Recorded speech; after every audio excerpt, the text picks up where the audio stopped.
पारुल अपने घर की इकलौती लड़की थी। उसे बहुत ही नाजों से पाला गया था। क्या है माँ, भाभी आ जाएंगी तो सब उनको ही पूछेंगे, फिर तो कोई मुझे प्यार भी नहीं करेगा। कैसी बात कर रही है मेरी लाडो, ये हमारे पूरे खानदान की तू इकलौती बेटी है, तो तेरा मान तो हमेशा सबसे ज्यादा ही रहेगा। हाँ बेटा, माना कि बहू भी बेटी जैसी होती है, लेकिन होती तो जैसी ही है ना। हमारी प्यारी बेटी तो तू ही रहेगी बेटा। पारुल को हमेशा डर रहता है कि भाभी के आ जाने के बाद सब उसी को पूछेंगे। भाई देख, तू मुझे कितना मानता है, मेरी कोई बात को अधूरी नहीं रखता। मैं जो बोलती हूँ वो लाकर देता है। तो दूंगा ही ना, तू मेरी प्यारी बहन है, क्यों नहीं करूँगा। तू तो मेरी राजकुमारी है। पारुल के मन में न जाने क्यों एक डर समाया था कि जब भी भाभी आएंगी वो उसका पत्ता साफ कर देगी। लेकिन पारुल के भाई रवि की शादी हो जाती है प्यारी सी सीधी सी लता के साथ। शादी के बाद, माँ जी ये पराठा खा लीजिए, पिताजी के लिए खिचड़ी भी बना दी है। और मैं नहीं दिख रही हूँ क्या आपको?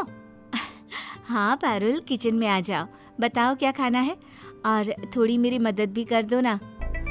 हाँ पारुल बेटा, जा जरा भाभी की मदद कर दे। पारुल, जो अब तक माँ के साथ कभी कभी काम कर दिया करती थी, भाभी के साथ काम करने में बिल्कुल राजी नहीं होती। माँ ये क्या बात होती है, जब भाभी सबको दे रही है तो मुझे भी खिलाए ना। अच्छा बताओ पारुल, क्या खाना है? मैगी खानी है मुझे। लता को लगता है कि पारुल की मांग छोटी सी ही तो है, पूरी कर देते हैं। लेकिन आगे की कहानी से लता अनजान थी। फिर एक दिन पारुल नौकरानी से कहती है, क्या कहा? हम लोगों का घर बड़ा है और पैसे दे? भाभी के आने की बात से बर्तन ज्यादा निकल रहे हैं। दीदी मैं तो सिर्फ पैसा बढ़ाने को बोल रही हूँ, वैसे भी आंटी जी 1 साल में बढ़ाती है मेरे पैसे। कोई जरूरत नहीं है कल से आने की, हम कर लेंगे पूरा काम।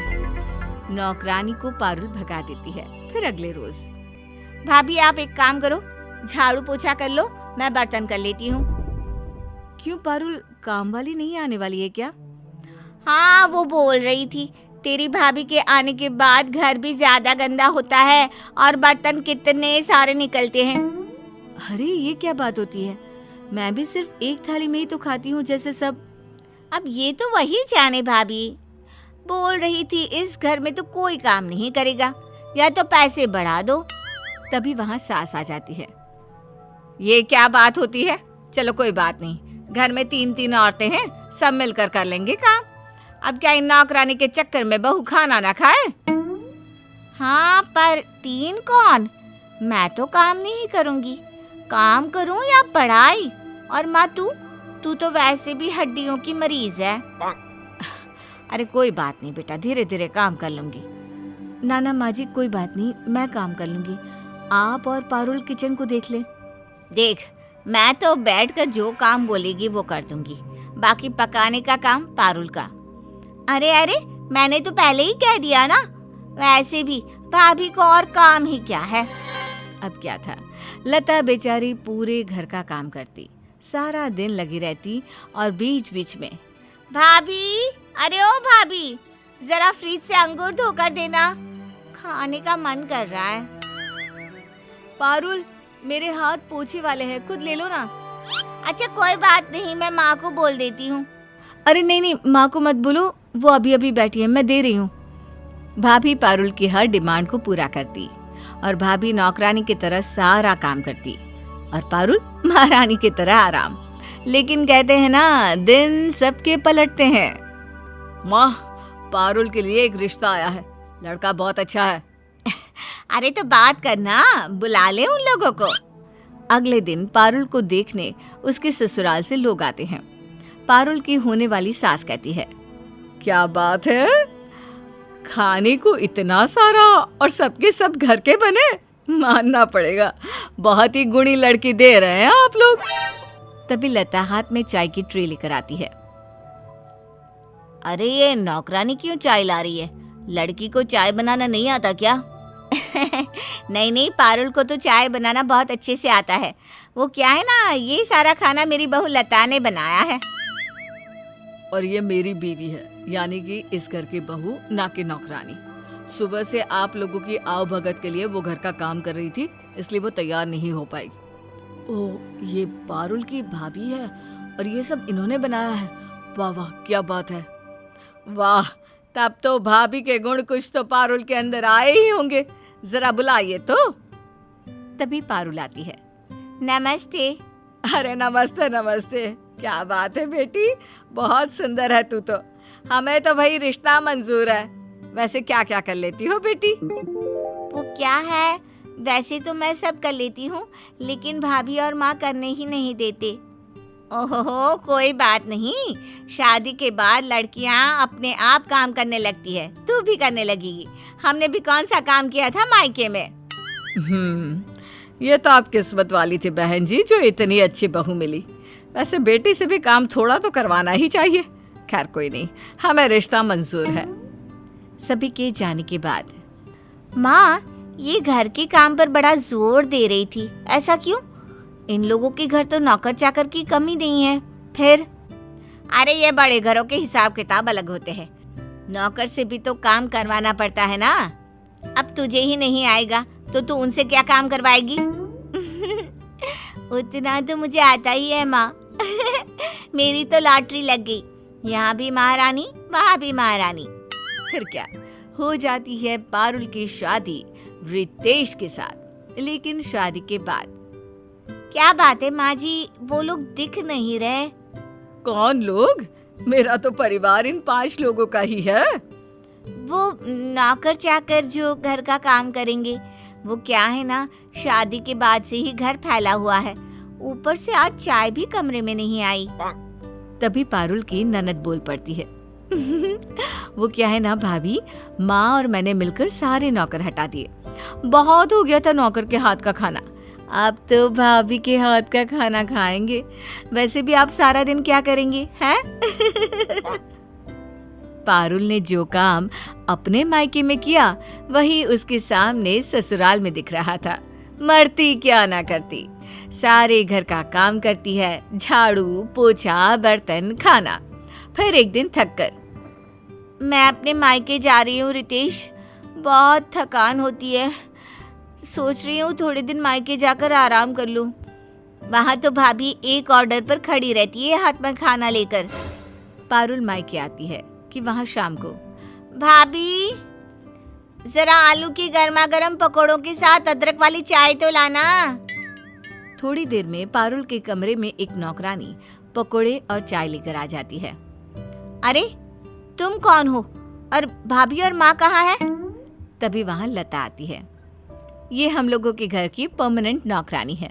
वो क्या है ना, पहले मैं आ गई थी तो काम बढ़ गया था, तो तुमने नौकरानी हटा दी।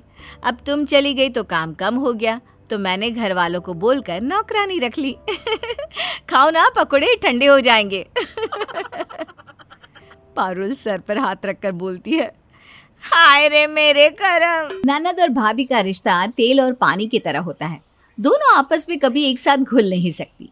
कहते हैं अगर आपकी ननद अच्छी हो तो आपकी ससुराल की आधी से ज्यादा परेशानी तो यूं ही खत्म हो जाती है। लेकिन अगर आपकी ननद को आप पसंद नहीं आ रहे हो तो ये समझ लीजिए कि एक ससुराल में एक बहू के लिए रोज एक नई जंग की तैयारी करनी होती है। अब हमारी प्रीति को ही ले लीजिए, वो जब से शादी करके आई है तब से उसकी ननद तो जैसे उसके पीछे ही पड़ गई है। ये लीजिए मम्मी जी, ये साड़ी आपके लिए। बहुत सुंदर है बेटा, ये रंग मुझ पे खूब जचेगा। क्या जचेगा मम्मी? मुझे तो ये साड़ी बिल्कुल भी पसंद नहीं आई। क्या भाभी, आपकी चॉइस ना बिल्कुल भी अच्छी नहीं है। ऐसा नहीं कहते पिंकी, इतनी अच्छी साड़ी तो है। अच्छा तो तुम ये देखो पिंकी, तुम्हें ये कैसा लगा सूट? ये मैं तुम्हारे लिए लाई हूँ, इसके साथ मैचिंग झुमके भी है। ये कैसा ही रंग का सूट है? अब जानबूझकर ये गंदा सा रंग लाई है ना मेरे लिए, जिसे मैं इसे पहनूं तो अच्छी ना दिखूं। देखा मम्मी, ये आने से ही कैसा बर्ताव कर रही है मेरे साथ। अरे नहीं नहीं नहीं, तुम मुझे गलत समझ रही हो। तुम एक काम करो, तुम्हें जो भी सूट इनमें से अच्छा लगता है वो तुम रख लो। पिंकी देख कितना ख्याल रख रही है तेरा, और तू है कि चल अब जो भी सूट चाहिए ले ले इसमें से। हाँ, पहले कहेंगी कि सूट ले ले, फिर कहेंगी ननद ने मेरा सूट ले लिया। मैं सब समझती हूँ इनकी चालाकियों को। नहीं चाहिए मुझे कुछ भी, जा रही हूँ मैं। और पिंकी वहाँ से उठकर चली जाती है। मम्मी जी, सच में मेरा ऐसा कोई इरादा नहीं था, और मुझे अनुज ने बताया था कि ये पिंकी का पसंदीदा कलर है, इसलिए मैंने सबसे सुंदर सूट ही उसके लिए पसंद किया था। अरे नहीं बहू, तुम्हारी गलती बिल्कुल भी नहीं है। पिंकी का स्वभाव ही कुछ ऐसा है। तुम चिंता मत करो, धीरे धीरे वो सब समझ जाएगी। जी मम्मी जी, मैं कोशिश करूंगी कि मैं उसका दिल जीत पाऊँ। पिंकी को हर छोटी बात पे प्रीति से प्रॉब्लम थी। प्रीति जो भी करती, पिंकी बस उसे नीचा दिखाने में ही लगी रहती। मम्मी जी, अनुज, पिंकी, सब लोग आ जाइए खाने पे। अरे वाह, खुशबू तो बहुत अच्छी आ रही है। क्या बनाया आज? खुशबू तो कमरे के अंदर तक आ रही है। मैंने आज पिंकी की पसंद के छोले भटूरे बनाए। देखा माँ, अब भी ये मुझे दुखी करना चाहती हैं। अरे अब क्या किया प्रीति ने? आज तो तेरी पसंद के छोले भटूरे बनाए हैं, तुझे तो खुश होना चाहिए। आज मेरे पेट पे बहुत दर्द है, इसलिए मैं छोले नहीं खा सकती। पर देखो, भाभी को तो जानबूझकर आज ही छोले भटूरे बनाने थे, जिससे मैं खा न सकूं और मेरा मन जलता रहे। अरे पिंकी, वो मुझे नहीं पता था कि तुम्हारे पेट में दर्द है, नहीं तो मैं छोले बनाती नहीं, सच में। बस बस, अब ज्यादा सीधी बनने का नाटक मत कीजिए आप। मैं आपको खूब अच्छे से पहचान गई हूँ। बॉस पिंकी, कब से देख रहा हूँ तू प्रीति को सुनाई जा रही है। वो तेरा इतना ख्याल रखती है, फिर भी तुझे हर बात पे प्रीति से प्रॉब्लम होती है। मैं कुछ नहीं कहता, इसका मतलब ये नहीं कि तू इसे कुछ भी कहेगी। देखा माँ, आज तक भैया ने मुझे कभी नहीं डांटा, और आज भाभी के आती मुझ पर चिल्लाने लगी। ये है भाभी जो मेरे खिलाफ भड़काती रहती है, तभी तो। प्रीति ने मुझसे आज तक तेरे बारे में कुछ नहीं कहा। पिंकी, तेरी हरकतें ही ऐसी हैं। पिंकी, अब सच में ना बहुत ज्यादा हो रहा है। प्रीति तेरे साथ इतना अच्छा चलती है, फिर भी तू हर बार उसी को गलत साबित करती रहती है। हाँ, मैं ही गलत हूँ, भाभी ही सही है। चली जाती हूँ मैं यहाँ से, यही चाहती हूँ ना। पिंकी देखो, गुस्सा मत हो, मैं तुमसे सॉरी कहती हूँ, ठीक है? आ जाओ, बैठ जाओ, यहाँ बैठो प्लीज, कुछ खा लो। नहीं, ये सब करने की ना कोई जरूरत नहीं है। सबकी डांट से पेट भर गया मेरा। प्रीति को इस बात से काफी बुरा लगा कि उसकी वजह से पिंकी को डांट पड़ी, और सबका मूड भी खराब हो गया। प्रीति सब कुछ ठीक करना चाहती थी, पर वो जो भी करती, पिंकी को कुछ भी पसंद नहीं आता था। अनुज, मैं सोच रही थी कि हम कहीं बाहर चलते हैं। हाँ, पिक्चर देखने चलते हैं, बहुत वक्त हो गया नहीं गया ना। हाँ चलो, मज़ा आएगा। चलो पिंकी, तुम भी हमारे साथ चलो, तुम्हारा भी मूड अच्छा हो जाएगा। हाँ चल, तू भी तैयार हो जा, हम तीनों साथ में चलते हैं। नहीं, मुझे नहीं जाना, आप दोनों जाओ। अरे जा ना, तुझे भी तो पिक्चर देखना कितना पसंद है ना। जा, भैया और भाभी के साथ देख कर आ पिक्चर। हाँ चलो ना पिंकी, ये मूवी तुम्हें बहुत पसंद आएगी, इसमें तुम्हारे पसंदीदा कलाकार हैं। ठीक है, चलती हूँ। प्रीति, अनुज और पिंकी तीनों फिल्म देखने जाते हैं, पर जब वहाँ से लौटते हैं तो पिंकी गुस्सा हो जाती है और अपनी माँ से शिकायत करने लग जाती है। मैंने कहा था ना, ये जितनी सीधी दिखती है उतनी है नहीं। अरे अब क्या हो गया? अब क्यों तेरा मूड खराब लगा पड़ा है? मैं इनके साथ फिल्म देखने गई थी, तब पता नहीं भाभी भैया से क्या बार बार कान में कह रही थी। दोनों आपस में कुछ बात किए जा रहे थे। अरे उन दोनों की नई नई शादी हुई है, कुछ कर रहे होंगे बातें, इसमें इतना बड़ा मसला बनाने की क्या जरूरत है पिंकी? मैं आपको कह रही हूँ, आपकी बहू सही नहीं है, ये भैया को आपसे छीन लेगी। माँ, आपने देखा है ना कैसे भैया भाभी के इशारों पर नाचते हैं। ऐसा कुछ भी नहीं है पिंकी, पता नहीं क्यों तुझे प्रीति से इतनी दिक्कत है। वो अच्छी लड़की है और अच्छी बहू भी है, क्यों उसे गलत साबित करती रहती है? क्योंकि मैं आजकल की लड़कियों को जानती हूँ माँ, वो जैसी दिखती है ना वैसी होती नहीं है। अरे माँ, तुम बहुत सीधी हो, इसलिए भाभी को पहचान नहीं पा रही। तुझे तो पहले दिन से ही प्रीति पसंद नहीं, इसलिए जब देखो उसके पीछे पड़ी रहती है। मेरी बात याद रखना, एक दिन तू ही कहेगी कि मेरी भाभी से अच्छी कोई नहीं। ऐसा दिन कभी नहीं आएगा माँ, क्योंकि मैं जानती हूँ प्रीति भाभी कैसी हैं। पिंकी को प्रीति पर थोड़ा सा भी विश्वास नहीं था। अब ये जलन कह लीजिए या कुछ और, पिंकी ने कभी भी प्रीति की किसी भी बात को सही नहीं माना। उसे हमेशा लगता था कि प्रीति कोई ना कोई चाल चल रही है। धीरे धीरे प्रीति ने भी पिंकी की बातों का बुरा लगाना छोड़ दिया था। कुछ वक्त के बाद पिंकी के लिए एक बहुत अच्छा रिश्ता आया और उसकी शादी भी तय हो गई। पिंकी, ये देखो, ये लहंगा तुम पहनोगी तो बहुत अच्छा लगेगा। इसके साथ ये मैचिंग ज्वेलरी भी है। हाँ, अब तो आप खुशी होंगी ना भाभी। अब तो मैं इस घर से जा रही हूँ।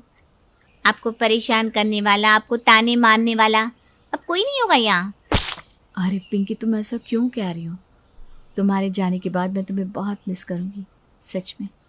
हमारे बीच जो ये खट्टी मीठी नोक-झोंक होती है ना, उसे भी मैं बहुत याद करूँगी। हाँ, बस ये तो ऊपर से दिखाने के लिए है, बाकी पूरा सच मैं भी जानती हूँ। आप तो मेरी शादी के दिन का ही इंतज़ार कर रही होंगी कि कब मैं इस घर से जाऊँ और कब आपका इस घर पर हुक्म चले। तेरी खुद की शादी होने वाली है अब, फिर भी तुझे रिश्तों का मतलब अब तक नहीं समझ आया पिंकी। अब तो मुझे लगता है कि तुझे शादी के बाद ही रिश्तों की कदर होगी। आपने तो कभी अपनी बेटी की साइड ली ही कहाँ है माँ? बस जब देखो बहू की साइड लेती रहती है। मैं जहाँ सच होता है उसी की साइड लेती हूँ। बस तू मेरी बेटी है इसलिए समझा रही हूँ। प्रीति ने हमेशा तेरा अच्छा चाहा है, तो हमेशा से उसे गलत साबित करने पर तुली रहती है। हाँ हाँ, मैं ही तो विलन हूँ ना इस घर की। अब सब लोग खुश हो जाइए, मैं जा रही हूँ अपने ससुराल। अब तो आप तीनों सुकून से रहना यहाँ। अरे कब आएगा वो दिन? पता नहीं क्यों इसकी शादी का दिन इतनी देरी से क्यों रखवाया माँ? जल्दी मुहूर्त निकलवाना चाहिए था ना। भैया! इसका पति भी सोचेगा जितने दिन मुझसे दूर रहे उतना अच्छा है। अरे चुप करना, मत छेड़ इसे। अब तो कुछ ही दिनों के लिए है यहाँ पर। हाँ, फिर भी इसकी जबान कड़वी की कड़वी ही है। आपको तो रुकी, अभी बताती हूँ मैं। हंसते खेलते पिंकी की शादी का दिन भी नजदीक आ गया और अब उसकी विदाई होने जा रही है। प्रीति की शादी के बाद से ही पिंकी, जो उसकी छोटी ननद है, वो उसे हमेशा एक गलत बहू साबित करने पे तुली रहती थी। हालांकि प्रीति की सास बहुत अच्छी है, उसे पता है कि उसकी बेटी ही प्रीति के पीछे पड़ी रहती है। अब पिंकी की शादी हो गई है और उसकी विदाई होने जा रही है। पिंकी, मैं जानती हूँ मैं कभी भी तुम्हें ज़्यादा पसंद नहीं आई, लेकिन फिर भी मैं कहूँगी कि अगर तुम्हें कभी भी किसी चीज़ की ज़रूरत हो तो मैं हमेशा तुम्हारे लिए तैयार हूँ।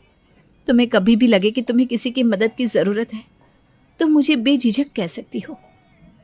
मुझे नहीं लगता मुझे कभी आपकी मदद की जरूरत पड़ेगी। देख बेटा, अब तेरी शादी होने वाली है। मैं जानती हूँ तू सब कुछ अच्छे से संभाल लेगी, लेकिन तू ये मत भूलना तेरे मायके वाले हमेशा तेरे साथ है, ठीक है? ठीक है माँ। और पिंकी की शादी बड़े धूमधाम से होती है। उसका पति भी काफ़ी अच्छा था, लेकिन उसकी सास बहुत ही तेज़ थी और स्ट्रिक्ट भी थी। क्योंकि पिंकी को अभी घर संभालने का इतना अनुभव नहीं था, इसलिए उसकी सास उसे काफ़ी ताने मारती थी। जो पिंकी सबको अपने इशारों पर नचाती थी, अब वो अपनी सास से बहुत डरती थी। एक दिन जब पिंकी अपनी माँ से फ़ोन पर बात कर रही है। अरे क्या हुआ? तू इतनी परेशान क्यों लग रही है? फिर तेरी सास ने कुछ कहा क्या?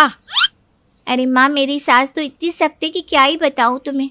उन्हें तो हर काम एकदम सही से परफेक्ट करना पसंद है, और तुम तो मुझे जानती हो, मैंने आज तक कभी ये सब किया ही नहीं, इसलिए वो मुझसे ज़्यादा खुश नहीं है। उखड़ी उखड़ी रहती है मुझसे। तो पिंकी, तुझे काम ठीक से करना चाहिए ना। फिर मैंने कहा था कि प्रीति से सब कुछ सीख ले, पर तू कहाँ मानने वाली है मेरी बात को। पर माँ, अब तो एक नई मुसीबत आ गई है, उससे कैसे निपटूं समझ में नहीं आ रहा। अरे क्या हुआ ऐसा?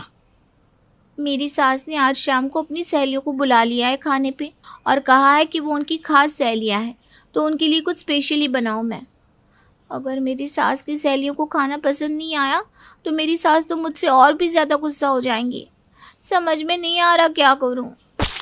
अरे ये तो बहुत बड़ी समस्या ले ली तूने अपने सर पे। कावेरी पिंकी से बात कर रही थी कि प्रीति उन दोनों की बातें सुन लेती है। मम्मी जी ज़रा फ़ोन मुझे तो दीजिए, मैं बात करती हूँ पिंकी से।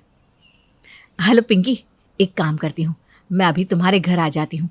वैसे भी इस वक्त तो तुम्हारी सास मंदिर जाती है ना, और उन्हें आने में 2 घंटे तो लगते ही हैं। इतने में मैं तुम्हारी सास की सहेलियों के लिए अच्छी अच्छी डिशेस बना दूंगी, ठीक है? आप सच में कर लेंगी ना ये सब? हाँ हाँ, मैं बहुत सारी चीज़ें बना लेती हूँ। मैं अभी आ जाती हूँ तुम्हारे ससुराल। प्रीति फ़ोन रखते ही तुरंत पिंकी की मदद के लिए जाने लगती है। तभी उसकी सास उसे रोक लेती है। क्या हुआ मम्मी जी? पिंकी ने हमेशा तुझे गलत साबित किया, तुझे कितने ताने सुनाए, पर आज तू उसी की मदद करने जा रही है, वो भी बिना सोचे। मम्मी जी, पिंकी मेरी छोटी बहन जैसी है। हाँ, हमारे बीच खट्टी मीठी नोक झोंक होती रहती है, पर इसका मतलब ये नहीं कि वो मुसीबत में हो और मैं उसकी मदद भी ना करूं। तू सच में बहुत अच्छी है प्रीति बहू, और देखना पिंकी को भी यह एहसास जल्द ही हो जाएगा। अच्छा, मैं चलती हूँ मम्मी जी। इससे पहले कि पिंकी की सास आ जाए, मुझे सारी तैयारियां भी तो करनी है।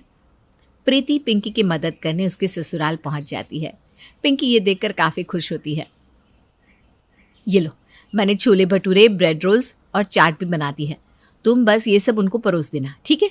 अब मैं चलती हूँ, कहीं तुम्हारी सास ना आ जाए। भाभी, आज के लिए थैंक यू। अरे थैंक यू की कोई ज़रूरत नहीं है पिंकी। मैंने कहा था ना तुम्हें, किसी भी चीज़ की ज़रूरत हो तो मुझे बेझिझक कह सकती हो। मैं हमेशा तुम्हारी मदद करने के लिए तैयार हूँ, ठीक है? अब चलूँ मैं? पिंकी ने पहली बार प्रीति को थैंक यू कहा था, और जब उसने वो नाश्ता अपनी सास और उनकी सहेलियों के सामने रखा तो उसकी सहेलियों को नाश्ता बहुत पसंद आया। ये देखकर पिंकी की सास भी बहुत ज़्यादा खुश हो गई। आज मेरी सहेलियों को तुम्हारे हाथ का खाना बहुत पसंद आया है, बहुत तारीफ कर रही थी तुम्हारी। आप भी खुश है ना मम्मी जी मुझसे? हाँ, आज पहली बार लगा कि तुमने कुछ अच्छा काम किया है। देखो, मैं चाहती हूँ कि आगे भी ऐसे ही अच्छे से काम करती रहो। जी जी मम्मी जी, मैं पूरी कोशिश करूँगी कि मैं आपको कभी नाराज़ ना करूँ।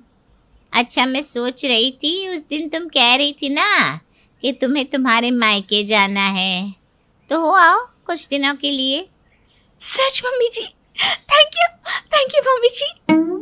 और मैं ये कह रही थी कि अगर तुम मायके जा ही रही हो तो वहाँ से मेरी बहन की बेटी की शादी की शॉपिंग भी कराना, ठीक है?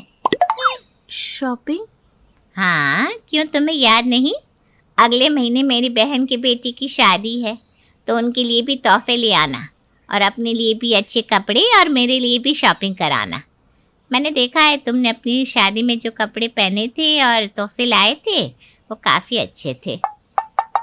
वो तो प्रीति भाभी ने सब किया था। आज इतने दिनों बाद मेरी सास मुझसे खुश है। अगर ना कह दूंगी तो फिर से मुझसे नाराज़ हो जाएंगी। हाँ बोल देती हूँ। क्या हुआ, इतना क्या सोच रही हो? नहीं लाना उनके लिए तोहफे तो ठीक है, मैं अकेले ही चली जाऊंगी। अरे नहीं मम्मी जी, वो मेरी भी तो मौसी सास है। मैं सब कुछ ले आऊँगी, अच्छे से पैक भी करके ले आऊँगी। ठीक है, चलो जाने की तैयारी कर लो, शाम को आकाश तुम्हें छोड़ आएगा। जी। पिंकी ने अपनी सास को हाँ तो बोल दिया, लेकिन उसने अपनी शादी में जो भी कपड़े पहने थे वो सब प्रीति ने उसके लिए लाए थे। शाम को आकाश उसे मायके छोड़ आता है। क्या हुआ बेटा, जब से आई है तब से देख रही हूँ, इतनी परेशान लग रही है, कोई बात है क्या?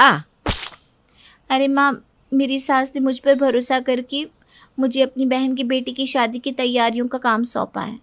उन्हें लगता है कि मेरी शादी में मैंने जो कुछ भी लाया था, जो भी कपड़े पहने थे, वो सब मैंने किया था।